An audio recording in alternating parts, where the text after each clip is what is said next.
everyone. Inshallah, people are trickling in, and in a minute, we can start the discussion.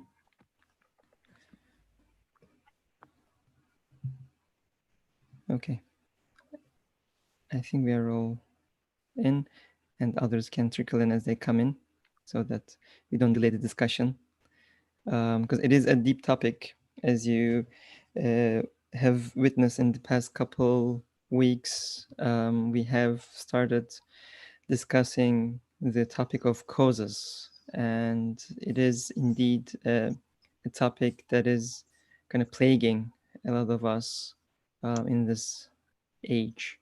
And inshallah, we'll try to get different viewpoints and insights based on another piece of text from the Risale in our collection, because there are lots of different pieces and parts from the Risale that is related to this topic, and it is elaborated with different examples. It is elaborated with different ways to look at things.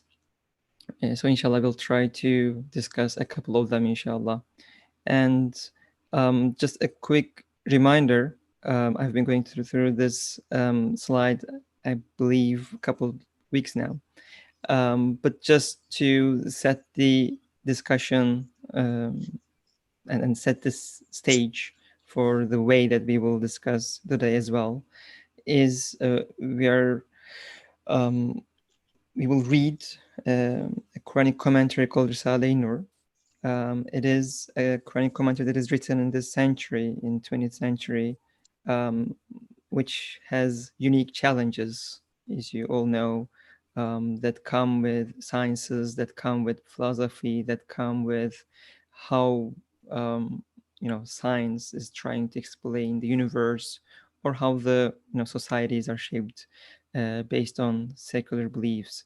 So that is so Risale-i Nur is a text that addresses belief. The emphasis of that text is establishing a belief in God and all the other tenets of belief, and that is the emphasis that we will keep in this series as well. And in terms of a study method, muzakara or mutala is relatively traditional study method for texts, where we read a text together, and our panelists or the attendees or the participants share their insights. So inshallah, God willing, today our panelists, we have a couple. Baykar Yurdakul is our imam in our Bloomfield Muslim Community Center. Of course, currently he has been stuck on vacation in Turkey, which is nice for him, I suppose. But he'll be joining us from there.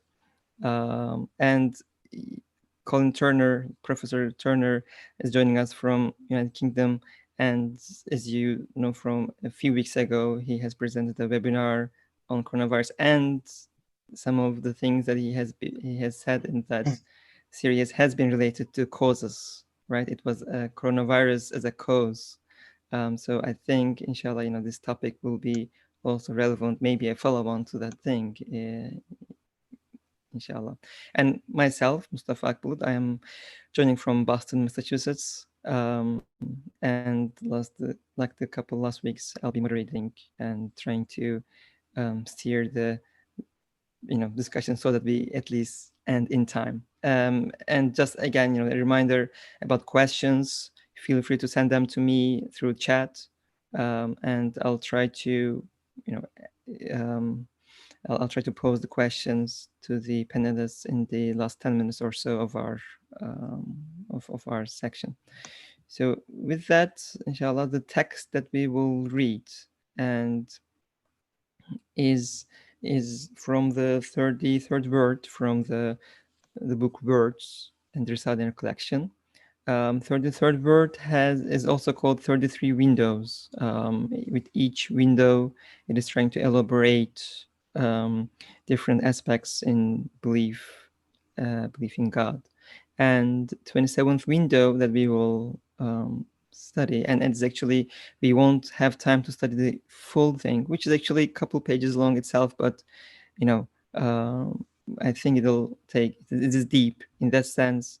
I think one question that we'll try to answer today is, can causes really be responsible for the effects? And that is a couple examples that are given in that text, and we will try to elaborate on those together.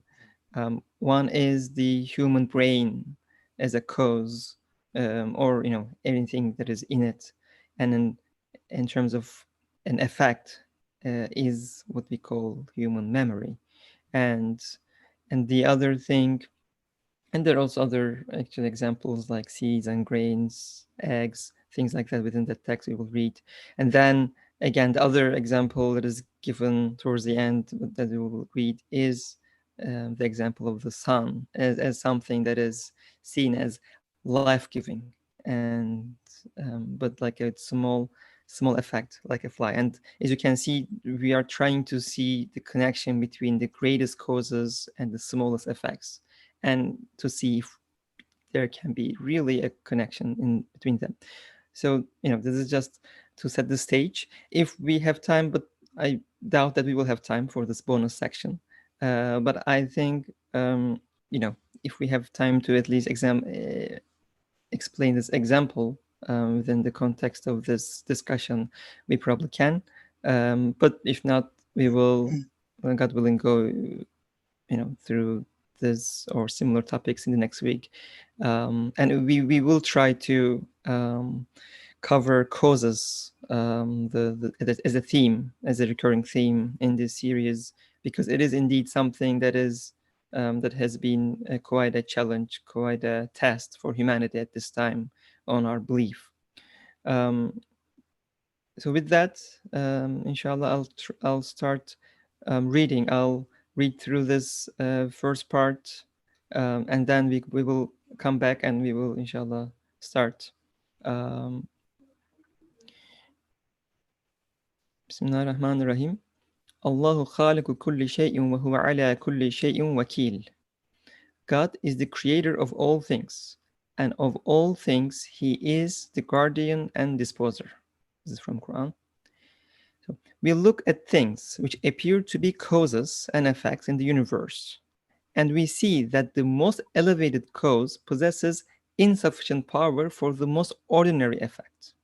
This means that causes are a veil, and something else makes the effects. To take only a small example out of innumerable creatures, let us consider the faculty of memory, which is situated in the human head in a space as tiny as a mustard seed. We see that it is like a book so comprehensive, indeed like a library, that within it is written without confusion the entire story of a person's life. What cause can be shown for this miracle of power? The gray matter of the brain? The simple unconscious particles of its cells? The winds of chance and coincidence? But such a miracle of art can only be the work of an all-wise maker, who, in order to inform man that all the actions he has performed have been recorded and will be recalled at the time of accounting, writes out a small ledger from the great book of man's deeds to be published at the resurrection, and gives it to the hand of his mind. Thus, since they are comparable to man's faculty of memory, make an analogy with eggs, seeds, and grains, and then compare other effects to these small and comprehensive miracles. Because whichever effect and work of art you look at, it contains such wonderful art that not only its common, simple cause, but if all causes were together, they would declare their impotence before it. For example, suppose the sun, which is imagined to be a large cause, possessed will and consciousness. If it is asked, "Are you able to make a fly?" Of course, it would reply, "Thanks to my Creator's bounty, there is plenty of light, heat, and colors in my shop. But such things in the fly's being as eyes, ears, and life are neither in my shop, nor are they within my power."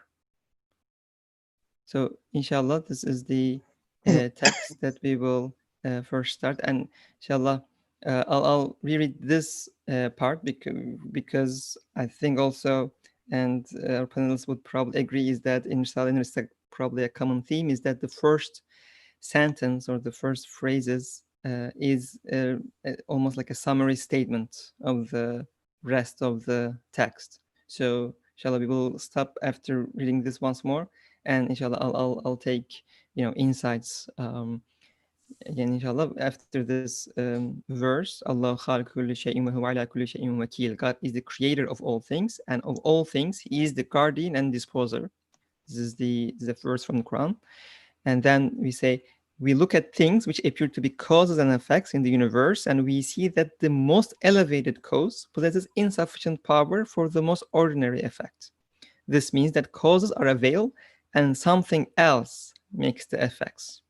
So this is the text, inshallah. So maybe we will start with Brother Colin, like your thoughts on this part, and maybe of course, again, welcome to the panel after a few weeks of break. Thank you very much. Bismillahir Rahmanir Rahim. I have to apologize, first of all, for not being prepared for tonight's talk. We had only a couple of days of prior warning, which is fine.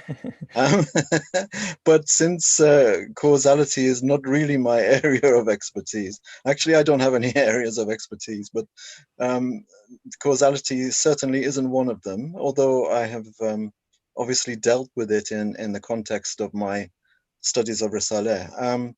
I think before we get into the topic proper, I think that the verse at the top of the reading is very apposite.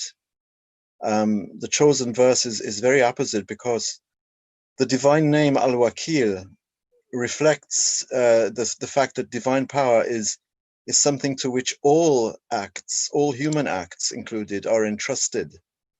A wakil is a trustee, among other translations. It's a person who is entrusted to perform a particular act. And I guess actually it takes half a lifetime to understand that it is the creator who actually creates those acts which we are all brought up to believe are ours, by right, by disposition, as part of our created nature. And so Al-Wakil, we usually invoke Al-Wakil only in connection with those extraordinary situations where we feel that we're unable to affect something or to bring about a desired outcome. And we then take our case to the trustee, to the wakil, and we ask him to do it for us. Ya Wakil, help me to do this because I'm unable. Ya Wakil, heal my sick friend or my sick father. Ya Wakil, because it is it's beyond my capability. Let this affair end well, Ya Wakil, because no one but you can make it right, and so on and so forth. So I think that we are very selective in the way that we use Al-Wakil, the name. We tend to invoke the creator by this name only for those situations which are outside of our sphere of competence. But I think, as the dars that we're studying will show us, the notion that we actually have a sphere of competence is a complete fiction. And if we think back to, I don't know whether you are familiar with the French philosopher Malebranche, who also believed that causes do not create. He's one of the Western proponents of something called occasionalism. He famously said, "You cannot move your arm." And I think this is something that we'll go back to as we progress through the lesson. The processes required for your arm to move are so many, so numerous, so convoluted, so complex, that only someone with an infinite amount of knowledge could possibly lay claim to the ability needed for a human arm to move. You'd have to have the knowledge of how your neurons and synapses in your brain are configured, the connection between the brain to the muscles, the mechanics of your musculoskeletal system, all of which are present before their creator as one thing.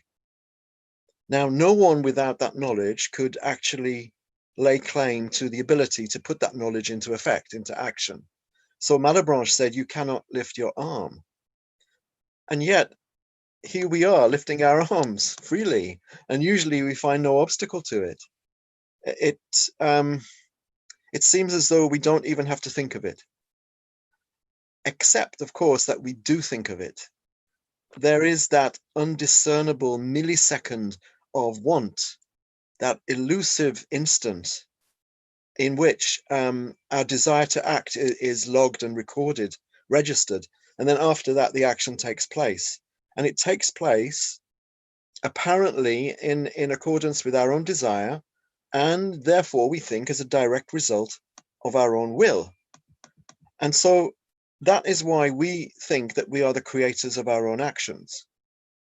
Because 99 times out of 100, that little instance of willing, that irada, which we know is there, even though we can't identify it, 99 times out of 100, that act of irada is followed by the action that we are willing.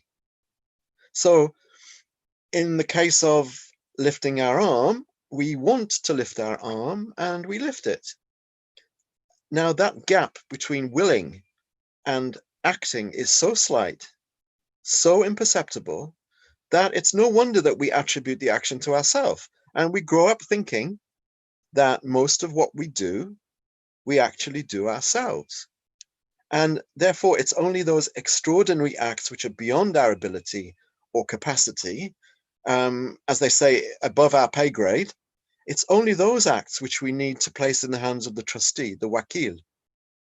So we're very selective about how we invoke al-wakil, when in fact, it is al-wakil that is responsible for all acts, whether they're voluntary or involuntary, whether apparently they're inside our sphere of competence or outside it. And what I noticed, first of all, was the choice of verse for this study of causes. It is very relevant, it's very apposite. And I thought it's an excellent way of starting to understand the lesson. Yeah, Jazakallah khair. Thank you. It is indeed, right, like the mentioning of, and of all things, he is the guardian or disposer and al-wakil. Not only things that you cannot do, right? Like creator of all things and guardian and disposer, the wakil of all things. So almost like whatever he created, he also is the one who is sustaining and being the wakil for all of them. Indeed, very interesting. Brother Baikar, any insights onto this verse or this statement that comes after it about the greatest of causes and leading to the most ordinary effect, and any insights onto that, or we can start discussing the example that he gives after this. Assalamu alaikum. Alaikum assalam. With you again. Thank you for the summary. Brother Colin just reminded us first week's discussions, and the ayah, I guess, was the same ayah that we discussed the very first week. And yes, it's very relevant, the word wakil. We usually say, as he said, Hasbunallahu wa ni'mal wakil. But even though we are not in a very critical situation, in the ayah, it expresses that we are in need of that name at any second, at every stage of our lives. And I want to repeat the first sentence. This is kind of, to me, an interpretation of that ayah. We look at things which appear to be causes and effects first, and we see that the most elevated cause possesses insufficient power for the most ordinary effect. The most elevated, the biggest, the supreme cause, whatever we think about, whatever we trust most, whatever we credit most in our. But when we look into it, it has insufficient power to create anything. So when I first read this sentence, I said, oops, what's going on here? Because this was contrary to what I learned until certain age, what I have observed in my life until certain age. So to me, this was really destroying my biases or a wake up call or something really opposing my general ideas. Because as we discussed, again, inshallah, this will be a remembering of the last week. Since we were born and we have our conscience, we start learning everything in the cause and effect relation. We got the fruit from the tree, we got the vegetables from the soil, and we got the rain from clouds, and so everything is attached to cause and effect relation. So when we apply the causes, we got the effect. So this sentence is really, you know, destroying all my faith or belief or my set of, approach to the life. So how can I handle it? First of all, I need to digest this sentence before everything else. This kind of a statement opposing all my life system. So for the first slide, I guess, thinking about this, pondering upon this meaning is very important. So this is not just a philosophical statement, but depending on the verse that we just read, this interpretation is very valid. But again, it's a real wake-up call, or it's a real challenge to our general approach to our lives. Even though we define ourselves as a believer, but we know a lot of traditions or a lot of believers, for example, saying that, oh, okay, God created the universe, but now, he set up things, laws and regulations, and they're running by itself. Or again, related to the verse, I'm taking care of my life. Certain things I'm capable of doing. I'm able to do this, and then at certain point when I'm stuck or when I'm, not capable of doing that, I'm just praying to God, or I'm just asking from the al-Wakil to take care of it. I trust to him. So this statement is clearly opens our minds to do the fundamentals of our faith, chronic faith, that introduces Allah subhanahu wa ta'ala to us as al-Wakil.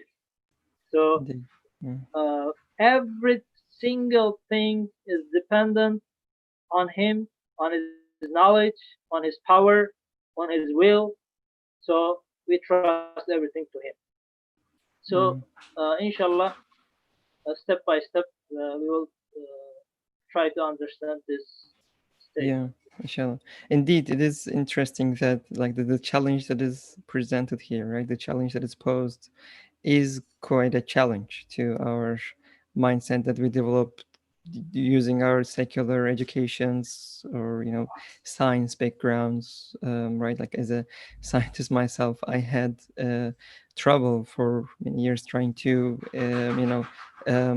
trying to accept or trying to internalize this, and this is quite a challenge in the sense that the most elevated of the causes has insufficient power for the most ordinary effect. So it is entirely right, like cuts the relationship between the causes and effects altogether. And it is quite a challenge that we'll inshallah need to understand and internalize, and it takes time, and in my experience it took time. So but let's go through the example, one of the examples, and we can discuss details of that. And if you want to present more examples that is close to this topic, feel free to do them. Let me read this part, inshallah. This is giving an example of that is the biggest cause and the smallest effect type of a thing. So I'll read this, and inshallah we can share our insights on this. So to take only a small example out of innumerable creatures, let us consider the faculty of memory, in our mind, which is situated in the human head in a space as tiny as a mustard seed. We see that it is like a book so comprehensive, indeed like a library, that within it is written without confusion the entire story of a person's life. What cause can be shown for this miracle of power? The gray matter of the brain, the simple unconscious particles of its cells, the winds of chance and coincidence? And I'll read this too, because it is related to the previous example, and I'll go back to that slide. But such a miracle of art, the memory, can only be the work of an all-wise maker, Al-Hakim, who, in order to inform man that all the actions he has performed have been recorded and will be recalled at the time of accounting, writes out a small ledger from the great book of man's deeds to be published at the resurrection, and gives it to the hand of his mind. Again, I think this part is also explaining the wisdom behind having a memory for humans. But when we look at this example, human brain, of course, we don't need to be scientists to analyze this, right? It is, I think, a human insight, or the human intuition, because it is a human occurring. That's why Professor Turner told us that he is not an expert in cause and effect relationship, but I guess like anything in the Risale-e Nur, it is, I guess, explaining, giving examples from our experiences, the human experience. So with that, how should we understand this example? Maybe to elaborate this example, any insights on this specific example, Dr. Turner? Before you talk about the actual example, Sure. a question poses itself Mhm. from the words that Ustad uses here. Mhm. If I can find the text on the screen, we look at things which appear to be causes and effects in the universe, and we see Oh. that the most elevated cause possesses insufficient power for the most ordinary effect. Yeah. I've jotted that down elsewhere. That's right, yeah? Yes. This is like the This opening means that sentence. causes are a veil and something else makes the effects. My question is, but Brother Baikar was saying that for him it was a bit of a shock. It was a bit of a wake-up call. And you said, as a scientist yourself, it took you some time to internalize this.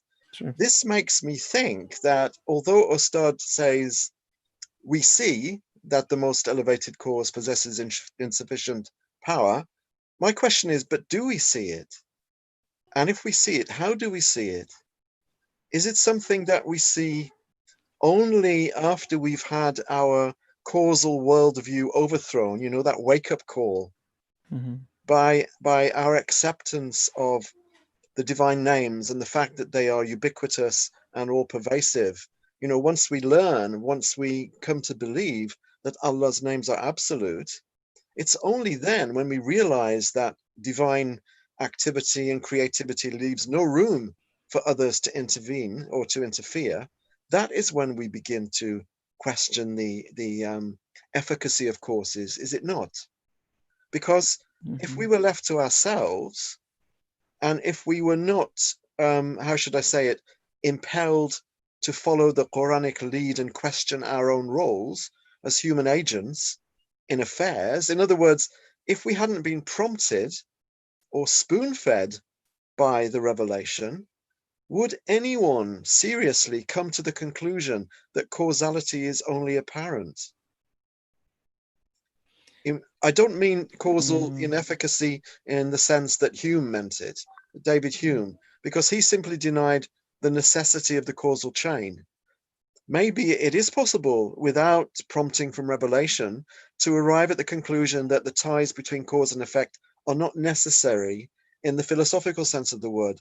But would one, this is a question from me, would one ever be able, without the prompting of revelation, to come to the conclusion that we as beings with apparent agency are not really the creators of our own actions? The idea to me seems so preposterous at first glance that it is extremely difficult, even for believers, who've been believing for years, even for them to accept it, it's hard.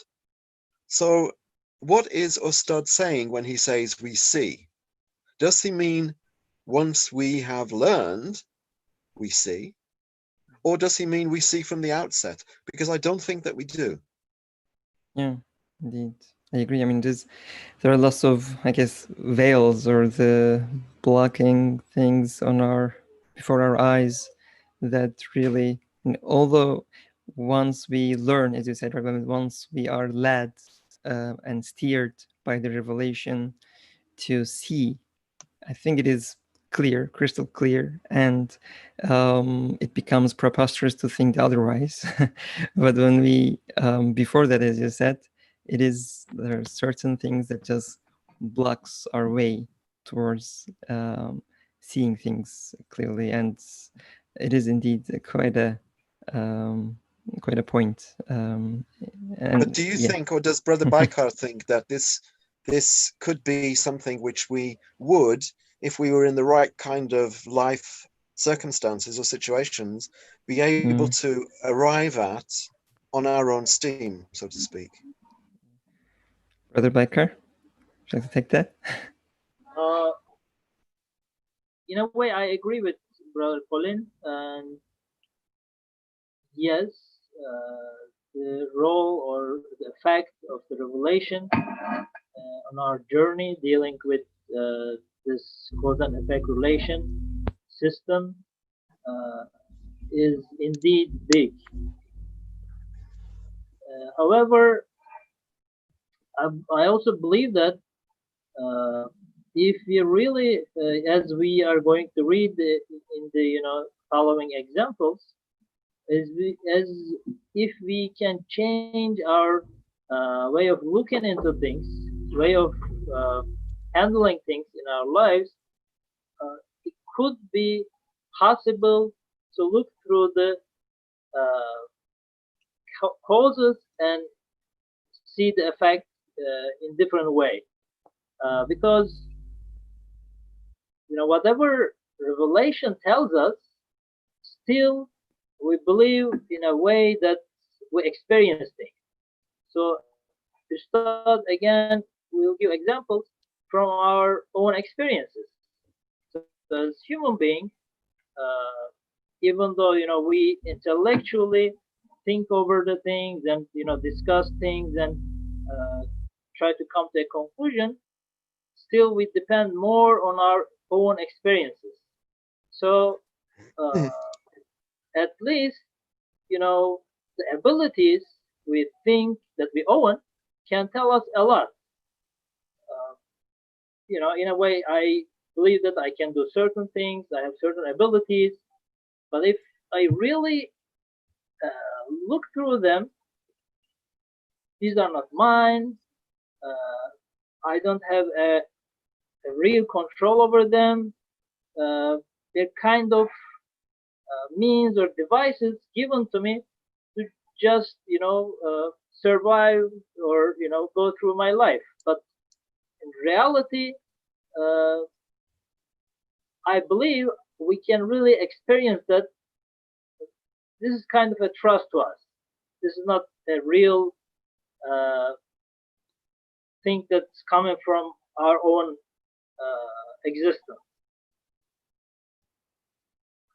Yeah, I think you've hit the nail on the head there. I think that at the beginning we have to believe that we are the creators of our own actions, because as you know from reading Ana Risalesi, if you are not able to make that comparison between your creativity and divine creativity, then you can never come to know divine creativity. So at the beginning, it's imperative that we actually don't see that causes are not creating their effects. We have to, in effect, see causes creating effects in order to be able to. It's a kind of shirk which is necessary at the beginning, in a sense. And I think that when Ustad says that we see the most elevated cause possesses insufficient power for the most ordinary effect, I think we have to understand that this realization is one which comes as a result of the data that we acquire from revelation. And on a personal level, it was from Ustad's Ana Risalesi together with Tabiat Risalesi, which first prompted me to think about the issue of Khalq al-Af'al, the creation of actions. And even people who work on Muslim theology and who are totally familiar with the debates on Khalq al-Af'al have admitted to me that, even though they understand the theological discourse on the subject, they themselves have considerable difficulty accepting the conclusion, which is namely that we don't create anything. And I think this is the beauty of revelation. Revelation is there to wake us up, to shock us, and to impel us to undergo a kind of mental revolution. Indeed. Yeah. Yes, great points, and it is indeed. I guess it appears through this discussion to me that in order to understanding the cause and effect relationship in the way Quran describes is one thing, but at the end of the day, it is an experience each person needs to go through by understanding his being, his self, ego, ana, his, calling and evaluating that, as well as evaluating other things, other, I guess, so-called creators like the nature or the causes or the other, things that are,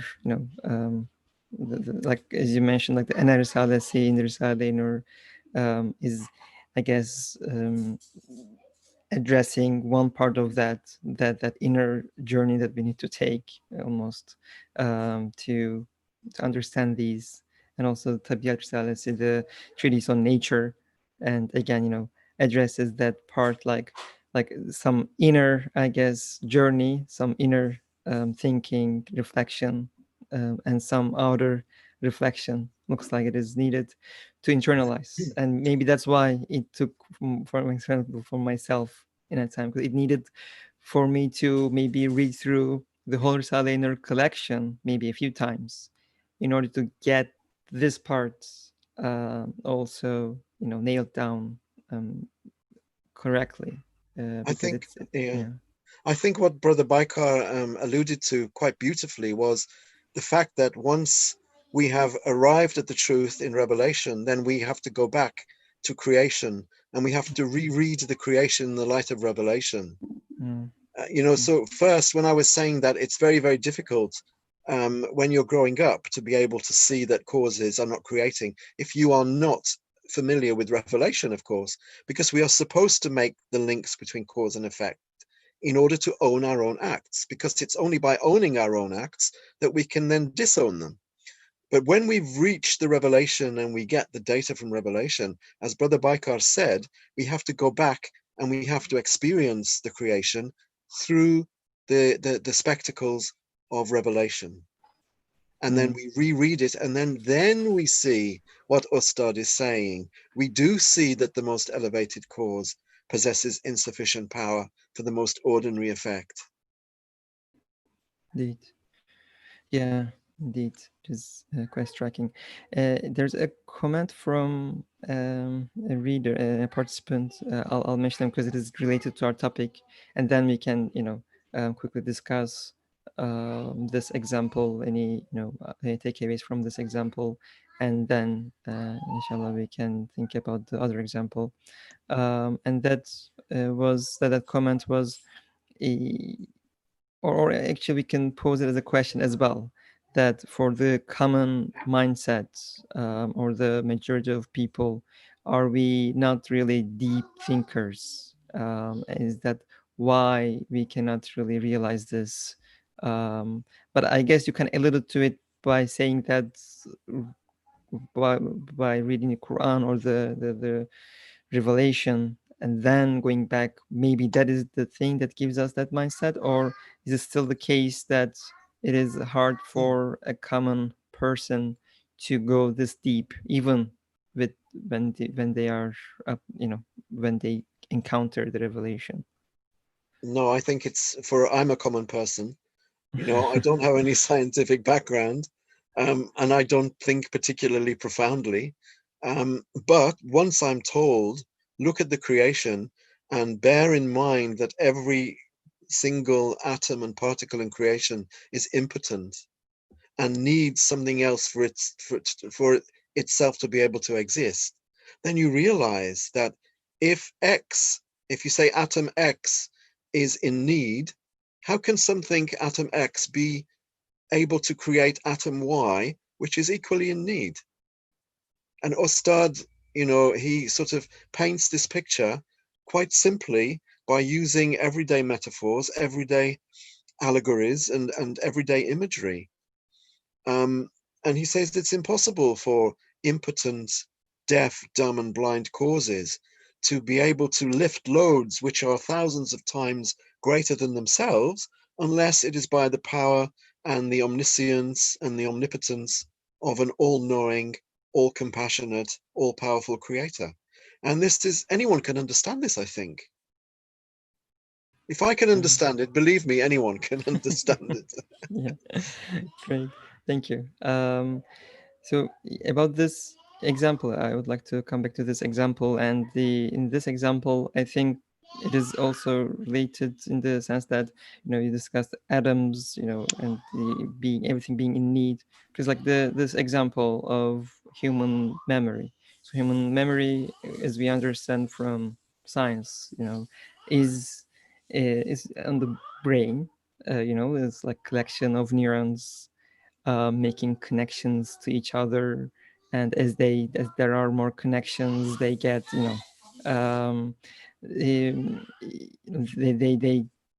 start, keeping information in them somehow, and then that is seen as the by science. When you go to like open up a textbook, that is explanation of memory. But I think there is something deeper than this, right? I mean, um, it is not like the explanation here is almost not like, well, God created the neurons and neurons gave the memory. It's not even that. It's like the faculty of memory, the concept of memory, and how neurons can even provide that.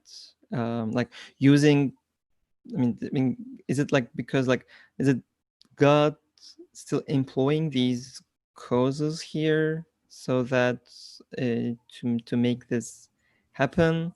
Or is it like God even doesn't need that, but has put them in? Because last week we had discussed this, some wisdoms behind having causes, and it was like, for his glory, to protect his grandeur and glory, God has installed or instituted these causes, but he does not really need them.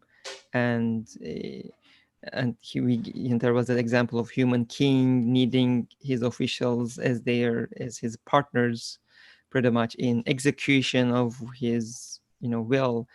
But God does not really need that. In this example, maybe given that, how should we understand that connection? Like the brain, there's some visible connection of brain and memory, because if someone has a damaged brain, we see that that person can lose memory. So there's some connection, looks like, because the absence leads to absence of brain, or right, or loss of function of brain leads to loss of memory. So there's some connection, but how should we understand this in a way that brain not being really responsible for memory?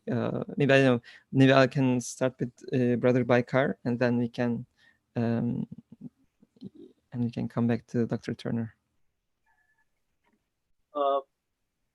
It's a beautiful reminder to me, or in a way, it's given me a method to look into my own life and the experiences I'm having the everyday experiences I'm going through. So yes, the science can help us at certain level, but again, he's talking to our own experiences. This is very familiar to us. This is what we are going through. This is our life. This is talking about me. So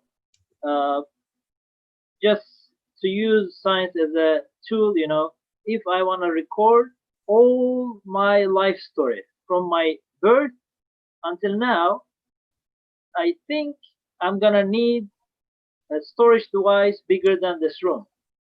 Just I'm talking about a HD quality, a visual recording. But as you said, in this example, we can see a lot of dimensions of preserving the hopes, the protection of our identity, our lives.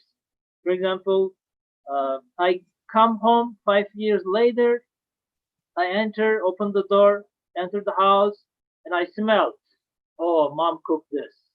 Or I hear my friend Ahmed on the phone 10 years later, oh, Ahmed, is that you? So I can understand that even my feeling, I was so angry, I was so happy, I was so amazed, etc., etc.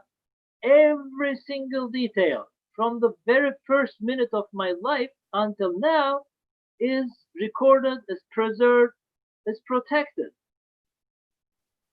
Just like, maybe I can't remember everything right now, but I have the as a small example, I have my driver license. When you put it in the computer, you can come out with all my records. So that small ledger, that small driver license, tells you that all my driving record is protected in the state's computer. Just like that, that small ledger, small part in my brain tells me that I'm not alone. I'm under consideration. Somebody is looking after me very carefully. So, and if it was me, I'm gonna willing to forget most of them maybe, and I'm gonna just want to remember some of them. But it's not in my hands. I have no ability to just even make a choice.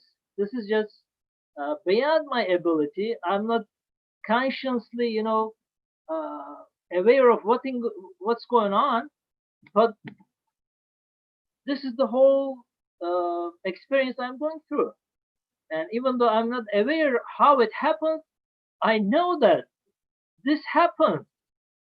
This is a amazing miracle just happening in front of me, and I'm going through this in everyday life. And just think about it. Who can just who will want to just preserve all your life for you? If you want to do it, just again, just an HD quality video, maybe you're gonna pay a lot of money, for somebody to just run after you and record you all the time. So this single example is, it gives me a a real method to look into each and every action I'm going through in everyday's life. It's very interesting to me. It's an amazing example to start with. Mhm. Yes, thank you. Jazakallah. I mean, it's, great. I mean, the example, right? I mean, the life, I mean, our experiences and the magnitude of the end results is so much that, like, even like thinking right from a technology point of view, we are trying to establish certain things. We are trying to like mimic like things about like memory and stuff. Again, maybe thousands and millions of people working on it, and trying to improve it. There are still issues, and ascribing all that even more and something like a perfectly working machine to mindless causes is really uh, not reasonable. Um, so I guess you also touched upon, Brother Baikar, the point that comes here about like the wisdom behind having a memory as well, I suppose, right? So that we can relate that to the bigger book of deeds that is really kept, it being as a sign. You gave the example of a driver's license, pointing to something bigger, a record that is kept at the state. And I guess this page about like the wisdom behind having a memory is really also striking. Inshallah. I'll also, because we are in our last 7 minutes or so, and in that sense, I'll also read the example about sun, and then I'll give just a few minutes to each of you, inshallah, to wrap up, either about these examples, or in general the takeaways out of these examples, inshallah. I'll read this part, which Brother Baik alluded to first. But such a miracle of art, memory, can only be the work of an all-wise maker who, in order to inform man that all the actions he has performed have been recorded and will be recalled at the time of accounting, writes out a small ledger from the great book of man's deeds to be published at the resurrection and gives it to the hand of his mind. Thus, since they are comparable to man's faculty of memory, make an analogy with eggs, seeds, and grains, and then compare other effects to these small and comprehensive miracles. Because whichever effect and work of art you look at, it contains such wonderful art that not only its common simple cause, but if all causes were together, they would declare their impotence before it. For example, suppose the sun, which is imagined to be a large cause, possessed will and consciousness. If sun possessed will and consciousness, if it is asked, are you able to make a fly? Of course, it would reply, thanks to my creator's bounty, there's plenty of light, heat, and colors in my shop. But such things in the fly's being as eyes, ears, and life are neither in my shop, nor are they in my nor are they within my power. So given this, inshallah, I'll give it to Brother Colin, inshallah, to share his insights, because and then we have like 5 minutes left, inshallah, maybe in 3 to 4 minutes, and then I'll ask Brother Baikar to wrap it out.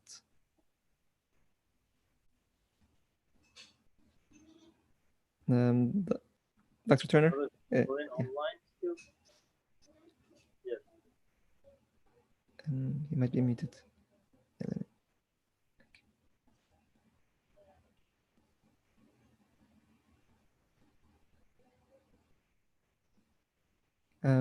Dr. Turner, we cannot hear you if you're speaking. You are muted, I guess. Okay. Did we just lose him? Okay, maybe I'll go to you, Brother Baikar, until we fix Dr. Turner's connection. These. Oh, he's here. But Sorry, I out lost of connection. okay, thank you. So yeah, I just read through the rest of this part, and we only have a few minutes, anyways. Maybe to gather up your insights on this, and again, inshallah, we'll continue this theme in the coming weeks. But to maybe conclude this part on your end. Would you like to share your insights of these both examples and also causes and effects and their relationship as we see? Yeah, because I have to go very quickly as well. Hmm. I think we've only started to scratch the surface of this, obviously. There's so much that we haven't discussed because of the time constraint. But the example of memory, we have to realize that things are created for a purpose which transcends the obvious. So memory is created with a divine purpose, with a divine wise purpose, and that is to show us that preservation is possible, that Allah can preserve everything from the tiniest, most seemingly insignificant occurrence to the most momentous. Everything is recorded and everything can be preserved. As the evolution of cinematography and the evolution of sound recording shows, we can record more and more on less and less material. So I think we have to look beyond the obvious and try to see what Ustad is telling us. And with his example of memory, I think he's telling us that everything is preserved and will be played back to us at the day of resurrection. So that's all really I have to say on the subject. And I'd just like to thank everyone for the opportunity that I've had to be with you today, and hopefully in the future we can unpick this issue of causality much more in much greater depth. Indeed. Thank you very much for your participation, Dr. Turner. It's really great. And actually, your insights, there was a comment from one of the participants about maybe some of these causes can be guides for humanity to work, to do sa'i, to do working towards betterment of our lives. And you gave the nice example like cinematography and stuff, so that maybe these things are also showing us that there is a path. If we can mimic and continue and work, we can maybe achieve that. But thank you very much for your comment. Any final insights? If not, maybe dua from you, Brother Baikar? Thank you, Brother Colin. It was a good point saying that this was just a start.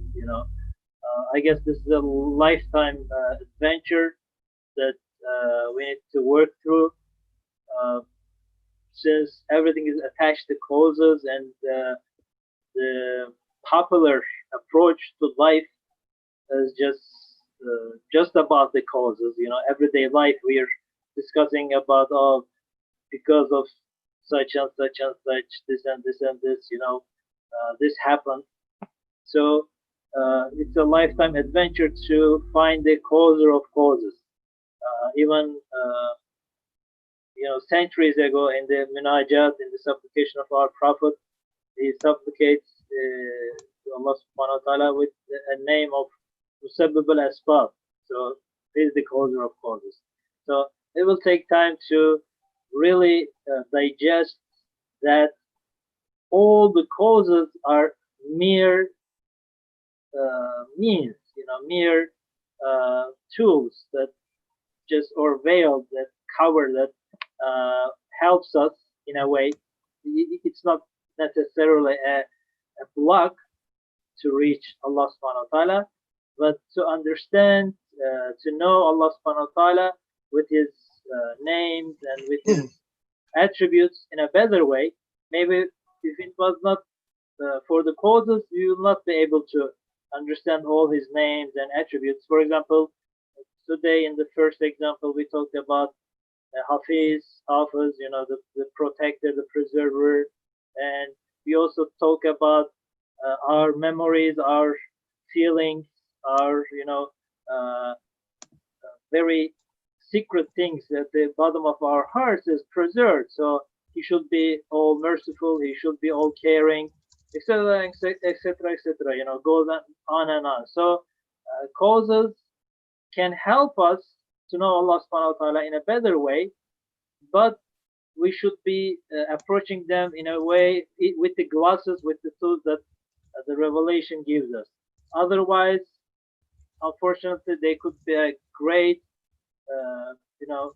block or challenge for us to know Allah subhanahu wa ta'ala or approach Him or be a servant to Him.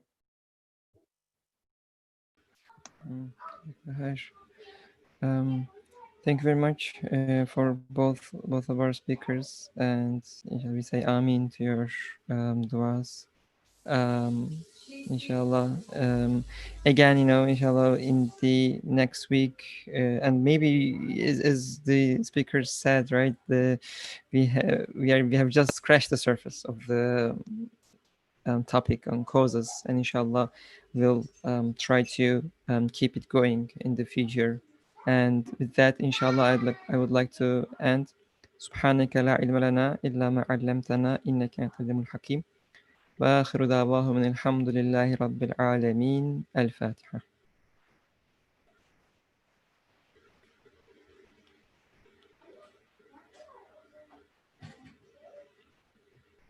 Thank you all for joining, and I'll see you next week.